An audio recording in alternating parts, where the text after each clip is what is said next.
बचपन से ही इनका झुकाव देवी देवताओं और धर्म ग्रंथों की तरफ रहा है।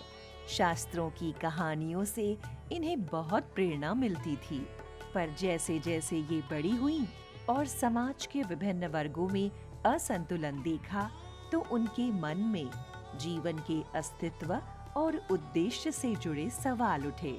उन्हीं सवालों के जवाब तलाशती हुई वंदिता दत्ता जी आ पहुंची हैं सच्चित आनंद कार्यक्रम में, जहां वे इंद्रदेव और घास के तिनके की कहानी जो केनोपनिषद से ली गई है, उसी से जुड़े सवाल पूछेंगी हितेश जी से।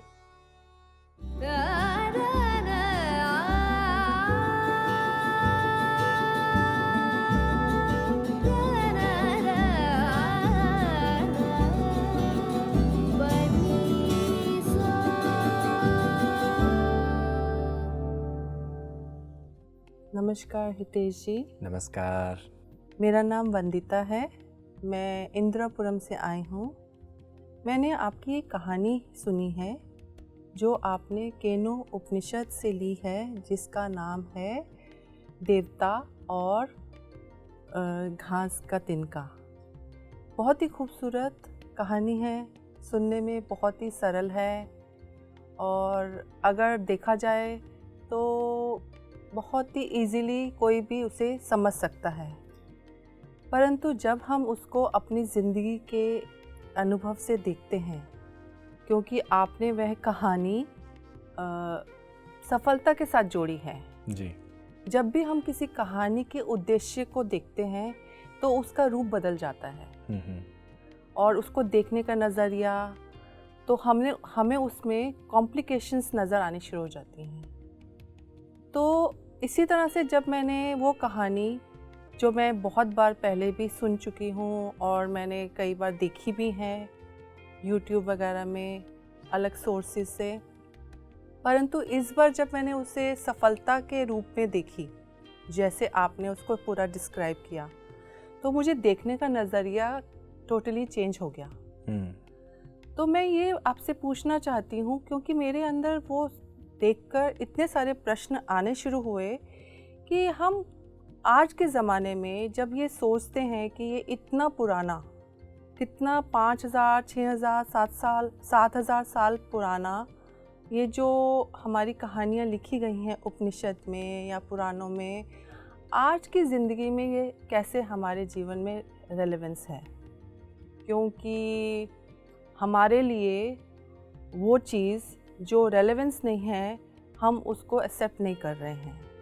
हर किसी के लिए वक्त बहुत कम है, हर कोई भागदौड़ में लगा है और सबका एक ही उद्देश्य है, सफलता सफलता सफलता। और उसमें आपने ये भी डिस्क्राइब किया कि सफलता आजकल मटेरियलिस्टिक ज़िंदगी को ही माना जाता है। परंतु इस छोटी सी कहानी ने एकदम से झंझोड़ के रख दिया कि इसने बताया कि सफलता एक्चुअली बाहर से अंदर नहीं, अंदर से बाहर की यात्रा है, जिस तरह से आपने कहानी में उसको डिस्क्राइब किया। तो मेरा प्रश्न यहाँ पर ये उठता है कि इसको किस तरह से लें, इसको अपनी सफलता के साथ जोड़ें कैसे, इसके ऊपर ऐसा क्या करें इस कहानी को लेकर कि हमारे में एक उम्मीद और एक प्यास जगे।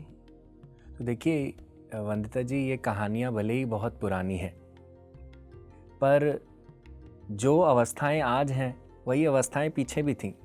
आपने कहा कि आज की दौड़ धूप में हम सब भागते हैं, सब कुछ पाना चाहते हैं, तो उस समय में भी ये सब कुछ था, परिस्थितियाँ सेम थीं, परिस्थितियों में अंतर नहीं था। पर ये है कि ये कहानियाँ हमें कभी कभी क्या, हमेशा रुक कर कुछ देखने के लिए प्रेरित करती हैं, जो नहीं दिख रहा उसको समझने के लिए प्रेरित करती हैं। अब क्या है कि जैसे इस कहानी में सब चीज़ों की प्रेरणा के बारे में बोला गया है कि किसके द्वारा हो रहा है। अगर मैं कहूँ कि सूरज चमक रहा है ना, सूरज चांद को तो अपनी किरणें देता है, पर सूरज किससे किरणें लेता है? सूरज की प्रेरणा कौन है? कौन है जो उसे प्रेरित करता है चमकने के लिए, है ना? तो जब हम किसी चीज़ की प्रेरणा के पीछे जाते हैं, और अपनी भी प्रेरणा के पीछे, मैं अगर बोल रहा हूँ, मेरे पीछे की प्रेरणा क्या है? आप अगर प्रश्न कर रहे हैं, आपके पीछे की प्रेरणा क्या है? तो जब हम उस प्रेरणा को, किसके द्वारा ये सब कुछ हो रहा है, उस पर जाना शुरू करते हैं, तो वास्तव में हम अपने केंद्र में जाना शुरू कर देते हैं। और अब आप सोचिए, जब हर कार्य को करते हुए हम अपने केंद्र में जाते रहेंगे, तो कार्य का तो सफल होना लाजमी है, वो तो होगा ही होगा।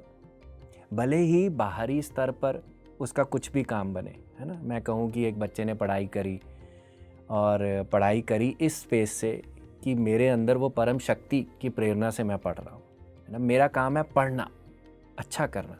अब नंबर 90 आए, 80 आए, 70 आए, 60 आए, उस पे हमारा वो नहीं रहेगा, हमारा केंद्र वो नहीं है। हमें पता है कि हमारा केंद्र क्या है, और जब हमने किसी चीज़ को अच्छे से किया, शिद्दत से किया, उसको उसकी प्रेरणा से किया, तो फिर सफलता तो आ ही गई। रिजल्ट पे तो हमें जाने की ज़रूरत ही नहीं पड़ेगी। ये आपने सही बोला, लेकिन आज जो ध्यान के रास्ते पे हैं, जो मेडिटेशन करते हैं, जिनके पेरेंट्स मेडिटेशन करते हैं, उनके घरों में तो धीरे धीरे वो इस राह पे चल रहे हैं। परंतु अगर आप लें कि 50% भी अगर हम लेते हैं, तो उनको अभी ये ध्यान का मार्ग नहीं पता। उनको कुछ नहीं पता कि मेडिटेशन क्या होती है। जैसे आपको पता है कि टाइम नहीं है, कुछ नहीं है, एक्सक्यूज़ेस हैं। तो उन लोगों को किस तरह से ये पता चले कि हम कहाँ पर जाके इसको स्टार्ट करें, क्योंकि उनको जो सिखाया गया है हमारे एजुकेशनल सिस्टम में, या जो हमारी कंडीशनिंग हुई है बचपन से, हम तो उसी तरह से एक तरह के, आप समझ लीजिए, कंप्यूटर ही बन गए हैं, जिसे आजकल की भाषा में AI बोलते हैं, आर्टिफिशियल इंटेलिजेंस। अब ये आर्टिफिशियल इंटेलिजेंस के जो बच्चे हैं, जिन्हें हम बचपन से ही वो घुट्टी पिला रहे हैं आर्टिफिशियल इंटेलिजेंस बनने के लिए, इन बच्चों को इस राह पे जो हमें उपनिषदों ने दिखाया, उस राह पे हम ऐसे क्या चीज़ें हैं जो उनके लाइफ में इंट्रोड्यूस करें, और वो अपने असली यात्रा को पहचान सके, और अपने यात्रा को बाहर से अंदर की तरफ शुरू करने के बजाय अंदर से बाहर की तरफ लेकर जाएं।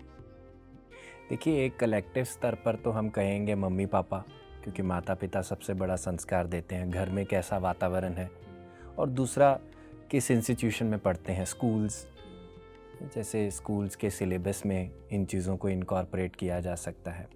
बाकी अगर हम कलेक्टिव स्तर को छोड़ के इंडिविजुअल स्तर पे भी बात करें कि किसी के व्यक्तिगत स्वरूप पे, कि कईयों को पता है, कईयों को नहीं पता है, तो देखिए, सबका जो जीवन है वो इस तरह से बुना हुआ है कि किसी न किसी समय पर जाकर उनके अंदर ये आवाज़ जगेगी। भले ही मैं हूँ, आप हो, भले ही कोई छोटा सा बच्चा है, भले ही कोई 60 साल का वृद्ध है, सबके किसी न किसी समय पर जाकर ये तीव्र इच्छा भीतर से जागेगी। अब जब प्यास लगेगी तो पानी भी आएगा, है ना। कई क्या करते हैं, उस इच्छा को दबा देते हैं, उस पे ऊपर काम नहीं करना चाहते, तो जीवन वैसा का वैसा ही चलता है। पर कई उस इच्छा को थोड़ा सा उस पे काम करना चाहते हैं। तो जब हम तैयार हो जाते हैं तो क्या होता है, सृष्टि भी फिर उसी के तरीके से हमारी सहायता करने लगती है। अगर प्यास है तो सृष्टि भी बहुत सारे स्रोत खोल देगी जहाँ से पानी आएगा और मुझे मेरी प्यास का निवारण मिलेगा। तो अगर हम में इच्छा है तो फिर वो एक संकल्प है, तो हमें अपने प्रश्नों का उत्तर मिलेगा ही मिलेगा। और यही हमें उपनिषद बताते हैं। उपनिषद ये नहीं है कि हम किसी पे ऊपर थोप रहे हैं। उपनिषद एक बहुत लिबरल फील्ड है। वो नास्तिक के लिए है, वो आस्तिक के लिए भी है, वो जो भगवान की पूजा अर्चना करता है उसके लिए भी, जो नहीं भी करता उसके लिए भी है, जो भगवान को मानता है, नहीं भी मानता उसके लिए भी है, जो रीजनिंग करता है, जो लॉजिक करता है, या इमेजिनेशन में है, या उसके लॉजिक के पार जाकर देखना चाहता है, वो सबके लिए है। स्त्री पुरुष सबके लिए एक समान। तो पर जानने की इच्छा हमारे अंदर से, जिस प्रकार से आप देखना चाहते हैं, उपनिषद आपको उसी प्रकार से दर्शन करवा सकते हैं। ये आपने बहुत अच्छे से कहा कि जिस प्रकार से हम देखना चाहते हैं, लेकिन उसको देखने का जो नज़रिया है वो हमें हमारे खुद के अंदर, जैसे उपनिषद भी बताया और आपने भी उस कहानी में बताया कि वो हमारे अंदर ही मौजूद है जी। क्योंकि जब हम तैयार होते हैं तभी वो डिवाइन एनर्जी जो यक्ष का रूप लेकर हमें समझाने आती है एज ए मदरली एनर्जी। अब उसको ग्रहण करने के लिए, उसको लेने के लिए हमें कुछ इस तरह से अपने को तैयार करना पड़ता है, तभी हम उसको ग्रहण कर पाएंगे। लेकिन आज की जो जनरेशन है, जब वो सफलता में बढ़ती जाती है, क्योंकि आजकल सफलता, हर छोटी चीज़ को सफलता मान के उस पर जश्न मनाने का है और उसको इतना बड़ा कर देते हैं छोटी सी चीज़ को कि उनको लगता है कि इसके अलावा उनकी ज़िंदगी में कुछ नहीं है। परंतु जब वो 3, 4, 5, 10 सफलता के बाद एक भी असफलता फेस करते हैं तो वो इतने गर्त में, इतने नीचे गिर जाते हैं कि वो उसको सहन नहीं कर पाते। चाहे वो छोटी असफलता हो, उसको लेने का, उसको संभालने का, उसको महसूस करने का वो सारे दरवाजे बंद कर देते हैं जी। तो तभी डिवाइन एनर्जी जब आएगी तभी आप महसूस कर पाएंगे कि कहाँ पर मैं गलत हूँ। जब ये द्वार ही बंद कर दिए, स्ट्रेस है, अपने को भुलाने के लिए पार्टीज में जाना है, यहाँ जाना है, वो करना है, ऐसे में जो न्यू जनरेशन है या जो भी इस असफलता को फेस करता है, उसके लिए क्या मैसेज है इस कहानी में? तो देखिए, जब हम अपने जीवन में, अपनी दिनचर्या में आगे जाते हैं, अपने जीवन के छोटे छोटे काम करते हैं, परीक्षाएं होती हैं, है ना, जीवन की परीक्षा हो गई, स्कूल की परीक्षा हो गई, परीक्षा है। पर जब उस परीक्षा का परिणाम आता है, सफलता हुई, तो हमें क्या लगता है, मैंने किया, मैंने पढ़ाई की इसलिए हुआ, मैंने मेहनत करी इसलिए प्रमोशन हुआ, मैंने ये कमाया, मेरा ये, मेरा वो। तो जब आप कर्ता बनते हैं, आप अपने आप में विषय, सब्जेक्ट बन जाते हैं कि मैंने किया। देखिए, सृष्टि इस तरीके से एक द्वैत तरीके से बनी हुई है। अगर आप एक चीज़ को अनुभव करते हैं तो आपको दूसरी चीज़ भी अनुभव करनी पड़ेगी। अब जिस व्यक्ति को अपना सब्जेक्ट होने का गुमान है कि मेरे कारण मेरे को सफलता मिली, तो उसको दूसरा पहलू भी चखना पड़ेगा, और वो है असफलता, निराशा। तभी इन दोनों को चखकर उसको पता चलेगा कि वास्तव में वो कर्ता नहीं है, कर्ता कुछ और है। तो ये अद्वैत तक हम कैसे पहुंच सकते हैं? द्वैत की यात्रा करके, है ना। हम असफलता भी लेते हैं, सफलता भी लेते हैं। अगर इस सफलता में मैं भाव रखूं, मुझे सफलता मिली पर ये मेरे कारण नहीं है, मुझे मिली, और मैं विनम्र रहूं, है ना, अपनी वाहवाही का थोड़ा सा कान बंद रखूं, अपने ऊपर, जैसे कहते हैं ना कि तोते की तरह अपने लिए प्रशंसा नहीं गाना, है ना, और अपने आप को ग्राउंडेड रखना कि मेरे इस माध्यम से हुआ, मुझे इसका खुशी है, पर ये मैं नहीं हूं। जब ऐसा व्यक्ति असफलता को भी स्वाद चखेगा तो उसको ये भी रहेगा, ये असफलता भी मेरी नहीं है। क्या है, सफलता को जब मैंने अपना बर्थराइट बना लिया, तो फेल्योर जब आएगा तो वो भी तो मेरा बर्थराइट बनने का कोशिश करेगा ना। इसी चीज़ में फिर हमें स्ट्रेस आ जाता है। अगर हम दोनों चीज़ों में याद रखें कि दिन में, रात में, सफलता में, असफलता में, अच्छे में, बुरे में, वो किसी की प्रेरणा से हो रहा है, वो मैं नहीं हूँ करने वाला। जब मैं अपने से कर्ता का भाव उतारूंगा तो मेरे को जीवन में चलने का स्वाद ज़्यादा रहेगा, मैं ज़्यादा अच्छे से खुशी खुशी चल पाऊंगा। जो करना है वास्तव में उस पर ध्यान दूंगा, ना कि जो मुझे मिलना चाहिए उसको करके। अभी हम ज़्यादा वहाँ अटके हुए हैं कि ये मुझे मिलना चाहिए।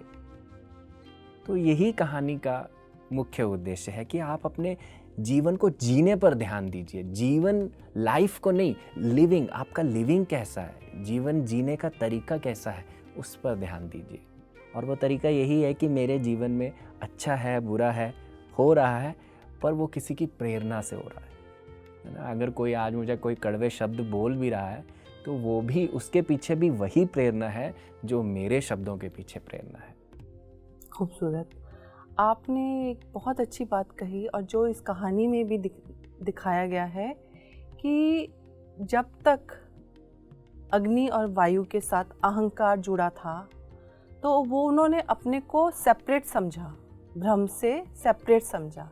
और जैसे ही उन्होंने सेपरेट अपने को समझा तो वो अकेले हो गए, और अकेला कोई कुछ नहीं कर सकता। परंतु जब इंद्रदेव आए, वो सरेंडर मोड में थे, वो अपने अंदर बैठे, जैसे आपने बताया ध्यान में बैठे, वो वननेस में गए। जैसे ही वननेस में गए तो उन्हें पूरी सृष्टि अपने में ही दिखी। तब उनको पता चला कि कोई भी कार्य अकेले नहीं होता, किसी भी कार्य की सफलता अकेले पर नहीं है।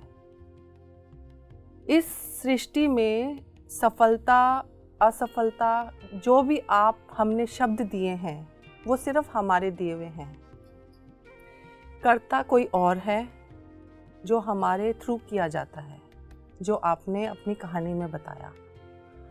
तो ये आपने बहुत खूबसूरती से द्वैत और अद्वैत के बारे में बताया।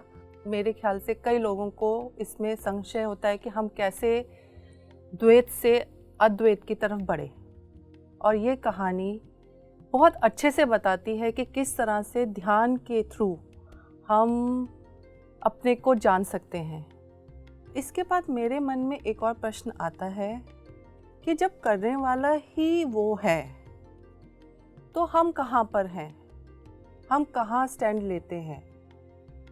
ऐसे तो हर कोई यही सोचेगा जब उसने करना है उसके कारण ही एक दिन का भी हम नहीं हिला सकते, तो हम फिर कार्य क्यों करें।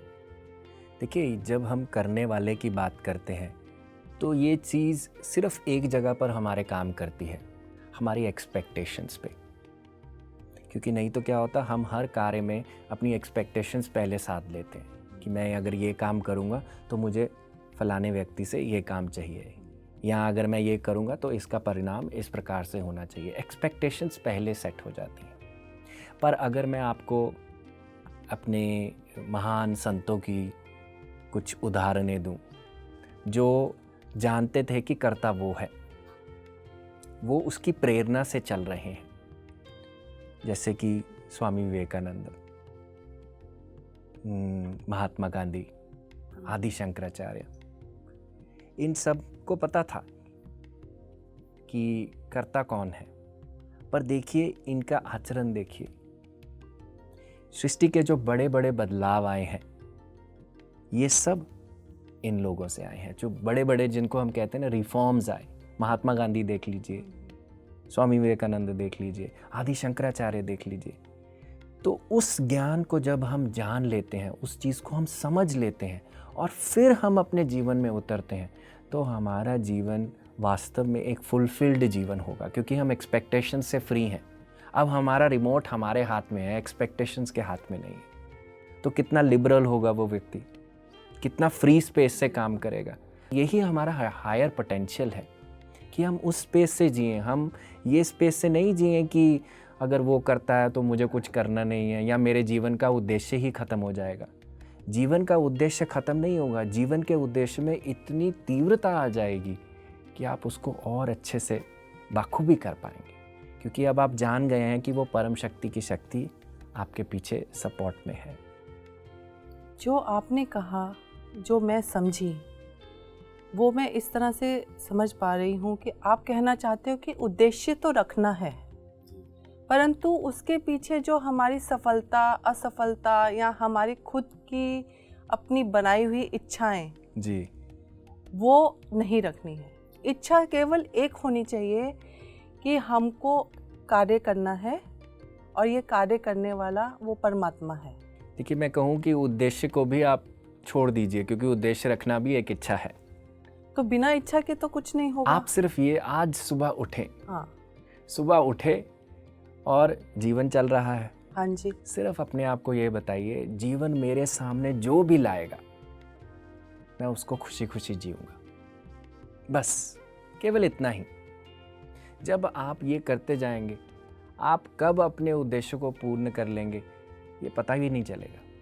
लेकिन उद्देश्य, आपने कहा उद्देश्य को पूर्ण कर लेंगे, इसका मतलब उद्देश्य तो रहा ना, वो अपने आप ही बनता जाएगा। अगर बच्चे ने स्कूल जाना है, अगर पेरेंट्स ने ऑफिस जाना है तो उनका उद्देश्य तो ये रहेगा कि मुझे खाना वाना बनाना है या पैक करना है, फिर हमें बस लेनी है, फिर हमें पहुंचना है। तो ये उद्देश्य तो है, हाँ, इसको तो रखना है। ठीक है, ये अब उद्देश्य बन गया। ठीक है, आपको पता है कि ये मेरा बच्चा स्कूल जा रहा है, मेरा बच्चा स्कूल जाएगा। अब आप क्या कहेंगे कि मेरे बच्चे के स्कूल जाने में जो मेरा योगदान है, मुझे खाना बनाना है, मुझे उसे तैयार करना है, मैं उसे खुशी खुशी करूँगा और उसकी प्रेरणा से करूँगा कि मेरे माध्यम से निमित्त कोई और है, मेरे द्वारा कोई काम कर रहा है। उस परम शक्ति को मैं उसकी प्रेरणा से मैं इस काम को कर रही हूँ और खुशी खुशी करूँगी। तो आपके कहने का मतलब है कि अगर हम सरेंडर मोड में अपने को सरेंडर कर देते हैं उस परम शक्ति के आगे, तो हम अपने जीवन को उसके हिसाब से चलाएं। लेकिन उसके लिए हमें अपने को देखना तो पड़ेगा कि हमारी लिमिटेशंस क्या हैं, हमारी आसपास की सोसाइटी, उसकी कंडीशनिंग क्या चल रही है। क्योंकि इस तरह से नहीं कर सकते कि हम अपने मन से कुछ भी करें। तो यहाँ पर जैसे इस कहानी में भी बताया है कि वो अपने अंदर जाकर उस डिवाइन के साथ जुड़े, तभी इंद्र को पहचान सके कि ये यक्ष हैं, ये माता हैं। मेरा ये प्रश्न है कि रोज़मर्रा की ज़िंदगी में अगर हम नॉर्मल लेकर देखें, हमें ये तो समझ में आ रहा है कि अगर हम अपने को समर्पित करके अपने जीवन को एक फ्लो में लेकर चलें और अपने को इवेंट बाय इवेंट देखते हुए आगे बढ़ें, परंतु कहीं पर तो कुछ तो डिज़ायर्स आती हैं। अगर आपने ऑफिस भी जाना है तो आपको ऑफिस जाने की डिज़ायर है, तभी आप कदम आगे बढ़ाएंगे, अदरवाइज़ आप नहीं करेंगे वो काम। आपको रिश्ते निभाने हैं तो आपकी डिज़ायर है, तभी आप आगे बढ़कर उसको निभाएंगे, कुछ भी सुनेंगे, अपने रिश्तों को सही करने की कोशिश करेंगे। अगर हम डिज़ायर ही ख़त्म कर देते हैं तो ज़िंदगी में हमें सूनापन लगेगा, कुछ भी करना नहीं है, वो भगवान कर रहा है, बैठे हैं। देखिए, ये सृष्टि का निर्माण भी कैसे हुआ? इस सृष्टि का निर्माण उस परम शक्ति की डिज़ायर से हुआ। बात ये नहीं है कि डिज़ायर हो या ना हो, बात ये नहीं है कि उद्देश्य हो या ना हो, बात ये है कि आप कितनी डिटैचमेंट से उसके साथ लगे हुए। यानी कि भावना क्या है? भावना क्या है? अगर आपको आपका सुख चैन सब कुछ उस डिज़ायर के साथ चल रहा है, उसके इर्द गिर्द घूम रहा है, तो फिर जीवन क्या होगा? उस डिज़ायर के होते हुए भी भले ही वो पूर्ण हो या ना हो, पर मैं अपने जीवन को खुशी खुशी जी रहा हूँ कि हो ना हो खुशी खुशी। अगर नहीं भी हो रहा तो वो भी उसकी प्रेरणा से हो रहा है, अगर हो रहा है तो वो भी उसकी प्रेरणा से हो रहा है, और मैं अपना खुशी खुशी अपने जीवन का निर्वाह करूँ तो वो जीवन अलग होगा। तो डिज़ायर्स पर्पस का होना बुरी बात नहीं है, आपका होना ही पर्पस है। Your presence is the purpose, witnessing is the purpose of our life. पर जब हम किसी चीज़ से अटैच हो जाते हैं तो वो फिर हमें उस चीज़ जंजाल में कहीं ना कहीं अटका लेती है। इसीलिए हम कहते हैं कि डिज़ायर्स कम, क्योंकि हम डिज़ायर्स को रखना चाहते हैं, वास्तविक है, पर डिटैचमेंट रखना ज़रूरी है उसके साथ अलगाव भाव रखना बहुत ज़रूरी है। फिर ही हम अपने जीवन को अच्छे से जी पाएंगे। नहीं तो अलगाव नहीं होगा तो एक्सपेक्टेशंस भी रहेंगी, एक्सपेक्टेशंस रहेंगी, फिर वो चक्कर चलता जाएगा, वो लूप अनएंडिंग है, वो कंटिन्यूअसली मूव करेगा। तो चलिए वंदिता जी, अब हम थोड़ा ध्यान करेंगे। इस प्रश्न उत्तर के सत्र में हम हमेशा एक स्वरूप पर ध्यान करते हैं, उस परम शक्ति के एक स्वरूप पर। तो आज जिस स्वरूप पर हम ध्यान करेंगे वो है अखंड। अखंड यानी कि जो कभी भी विभाजित नहीं किया जा सकता, जो बट नहीं सकता। तो आप आराम से बैठिए, उंगलियों में उंगलियां डाल लीजिए, पाँव लॉक कर लीजिए और अपनी आंखें बंद कर लीजिए और अपना ध्यान अपनी प्राकृतिक सांसों पर बनाएं। अपनी सांसों के प्रति दृष्टा बने कि सांसें कैसे आ रही हैं, सांसें कैसे जा रही हैं।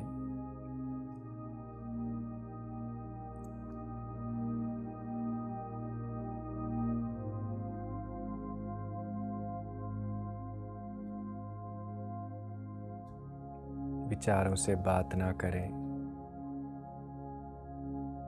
केवल अपनी सांसों के प्रति दृष्टा बने। जैसी भी सांसें हों उन्हें बदले ना।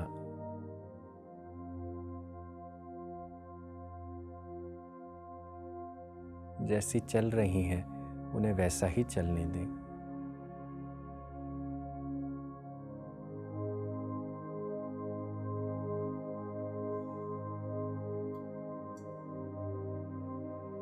खुद को शांत होने दें। कैसे? अपनी सांसों के साथ रहकर।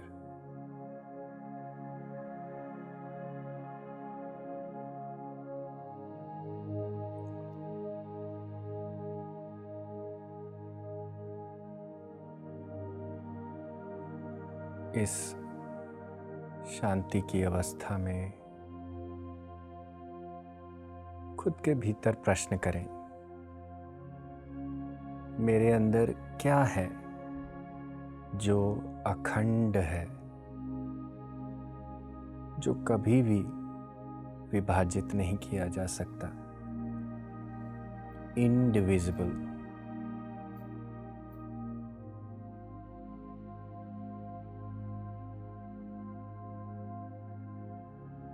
उस अखंड के दृष्टा बने।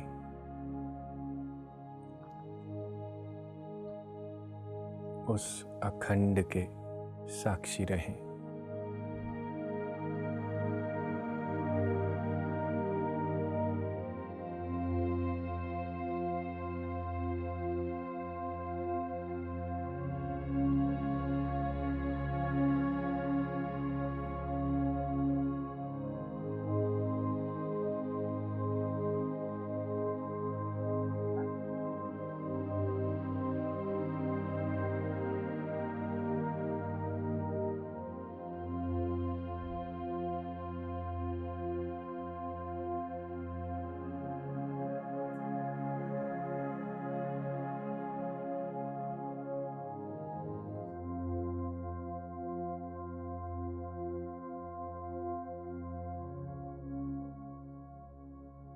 आखिरी 10 सेकंड।